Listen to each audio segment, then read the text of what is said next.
سلام. در ادامه ویدیو قبلی تو این ویدیو قرار هست که با یک سری از متدهای پایه و مهم کتابخونه نام‌های آشنا بشیم.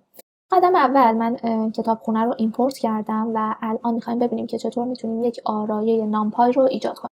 یک متغیر به اسم آ تعریف می‌کنم و برای ایجاد یک آرایه کافیه بنویسیم np.array، یعنی از متد array استفاده می‌کنیم. این متد یک سیکونس دریافت می‌کنه، یعنی یک لیست یا یک تاپل رو دریافت می‌کنه و حالا با توجه به اون عناصری که مشخص کردیم آرایه رو برامون ایجاد میکنه. به عنوان مثال من اگر اینجا بنویسم 1 2 3 و آ رو نمایش بدیم، ببینیم که یک آرایه یک بعدی با عناصر 1 2 3 برامون ایجاد کرده. حالا بریم ببینیم که یک آرایه دو بعدی چطوری میتونیم ایجاد کنیم. np.array مینویسیم بازم و همونطور که گفتیم یک سیکونس دریافت میکنه، یک لیست یا حالا یک تاپل، و من عناصرم رو اینجا مشخص میکنم. هر سطر رو هم باید داخل یک سیکونس بذاریم. به این صورت به عنوان مثال من اگر بخوام که یک ماتریس دو بعدی 3 در 3 ایجاد کنم، یعنی شامل 3 سطر و 3 ستون باشه، به این شکل می نویسم. البته همه رو توی یک خط هم میتونیم بنویسیم، فقط برای اینکه ظاهر قابل فهمی داشته باشه به این شکل نوشتم. همونطور که میبینید اینجا یک ماتریس رو برامون ایجاد کرده. حالا حتی میتونیم آرایه 3 بعدی هم داشته باشیم. یعنی اگر من اینجا بگم که np.array و همونطور که گفتیم یک سیکونس دریافت میکنه و خب من همین رو کپی میکنم.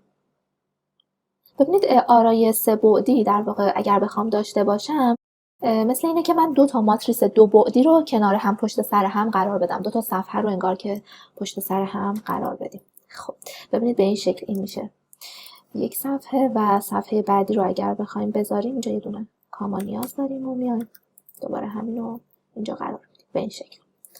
خب من اگر سی رو نمایش بدم میبینید که اینجا آرایه 3 بعدی هم برای ما ایجاد شده. خب این از نحوه تعریف آرایه. پس ما آرایه ها رو با هر مقادیری که مورد نیازمون هست میتونیم به این شکل با استفاده از متد array ایجاد کنیم. حالا بریم سراغ ماتریس زیروز یا صفر. ببینید من اینجا دوباره یک متغیر تعریف میکنم و از متد زیروز استفاده میکنیم. من اگر به عنوان مثال اینجا فقط بنویسم 5، ببینیم چه اتفاقی میفته. اینجا یک آرایه برامون ایجاد میکنه با عناصر صفر و شامل 5 تا درایه هست، 5 تا عنصر داره. یه جوری انگار که یک بردار برامون ایجاد میکنه. و اگر که من بخوام یک ماتریس داشته باشم، ببینید اینجا میگم که np.zeros دوباره و من اینجا یک تاپل وارد میکنم، میگم که مثلا 2 در 3. یک ماتریس صفر، بذارید اینجا نشون بدیم، یک ماتریس صفر با ماتریس 2 در 5 با عناصر صفر برامون ایجاد میکنه. یا اگر اینجا من بذارم 5 در 5 یک ماتریس مربعی به ما میده. حتی اینجا ما میتونیم ماتریس 3 بعدی هم داشته باشیم. به عنوان مثال من اگر یه 2 بذارم اینجا، ببینید چه اتفاقی میفته. بخوام خیلی ساده بیانش کنم میشه 2 تا ماتریس 5 در 5 که یک ماتریس 3 بعدی به ما میده. این از این. حالا ماتریس وانس دقیقاً مشابه زیروز هست، با این تفاوت که اینجا عناصر ما همگی یک هستن. ببینید اینجا من اگر بخوام تعریفش کنم، بازم اگر بذارم 5، ببینید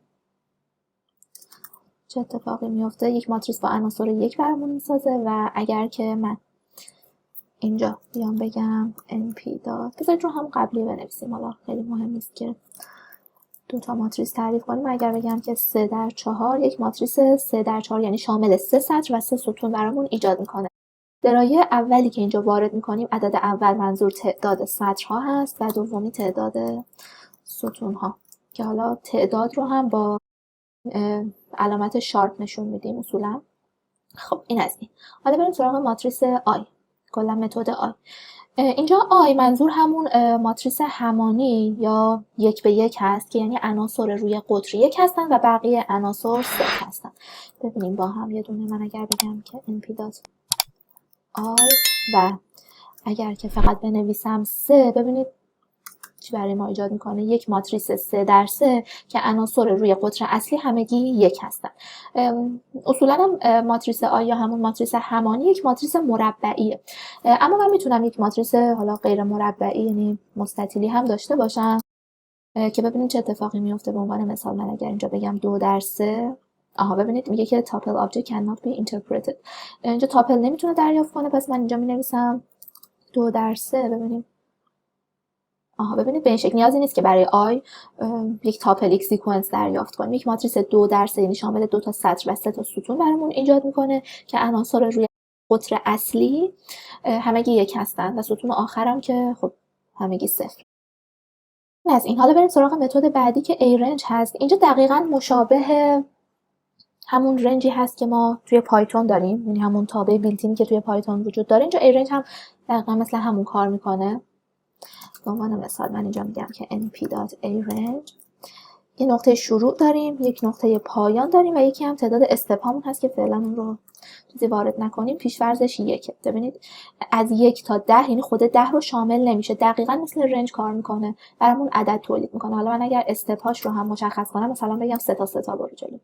ببینید اختلافشون 3 هست. 3 تا در واقع با قدم‌های 3 شروعمون اینجوری میشه: استارت، استاپ و استپ، یعنی از کجا به کجا و فاصله هامون به چه شکل باشه.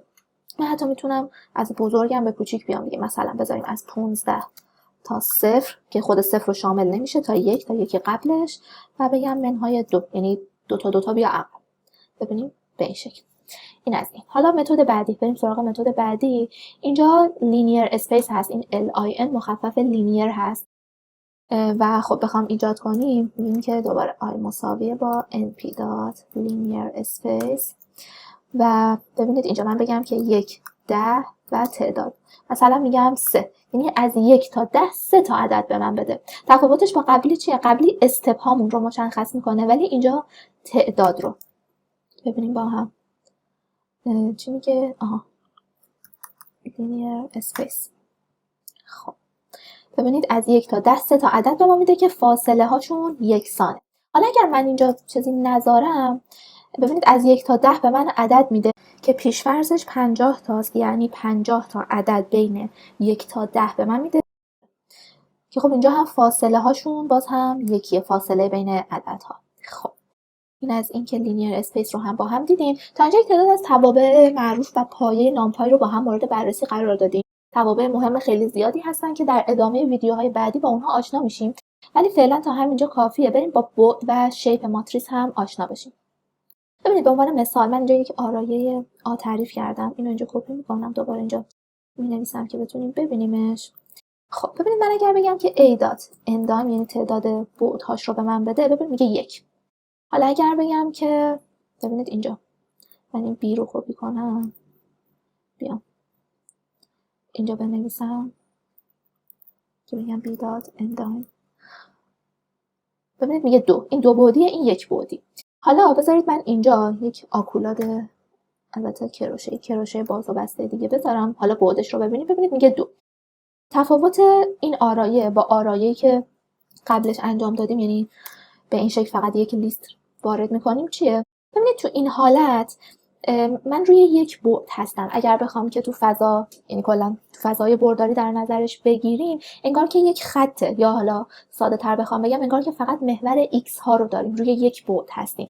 اما تو حالتی که من اینجا یک لیست رو درون یک لیست دیگه قرار میدم، دارم یک آرایه 2 بعدی تعریف میکنم، یعنی صفحه میشه یه جورایی.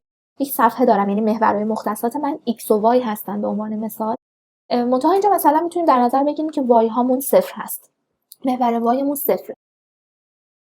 تفاوتشون تو این میشه. حالا این یه نکته هست که اصولا زمانی که میخوایم با نامپای و بحث آرایه ها کار کنیم، اوایلش کمی ممکنه که درگیری ایجاد کنه تو ذهنمون. این از این. حالا که این رو هم دیدیم 2 بعدیه و اینجا اگر c رو که دیدیم دیگه، حالا اینجا نیاز نیست دوباره من تعریفش کنم. اینجا میگم که c dot endime، ببینید به ما میگه که 3 بعدی هست. پس ابعاد ماتریس رو با استفاده از endime میتونیم به دست بیاریم. دایم مخفف همون دایمنشن هست.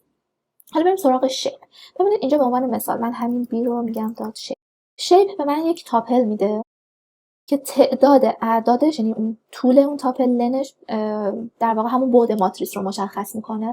اینجا که 2 تا عدد داریم، یعنی b ما 2 بعدی هست و این اعداد تعداد سطرها و ستونها رو مشخص میکنه. یعنی یک ماتریس 2 بعدی شامل 3 سطر و 3 ستون داریم.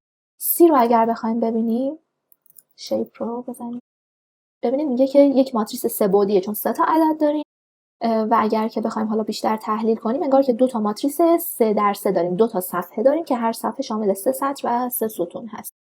حالا اینجا برای این A که تعریف کردیم ببینید اینجا 2، پس باید به ما 2 تا عدد بده. بگیم که n دات دائما که زدیم شیپش رو میخوایم الان به دست بیاریم. ببینید یک ماتریس میگه 1 در 3 یعنی شامل 1 سطر و 3 ستون هست، پس ماتریسمون 2 بعدیه. اما اگر من A رو اینجا به این شکل به شکل قبل تعریف کنم ببینید به ما 1 رو میده و اینجا اگر یک بار دیگه این رو اجرا کنم ببینید فقط عدد 3 رو میده، 1 مقدار داریم. یعنی ماتریسمون یه بعدیه که شامل 3 تا عنصر هست. این از این ویدیو. تو این ویدیو یک مقدار با توابع مهم نام‌های آشنا شدیم و حالا تو ویدیوهای بعدی موارد بیشتری رو با هم بررسی می‌کنیم و اگر که سوال یا نکته داشتید حتما تو قسمت کامنت ها برام بنویسید.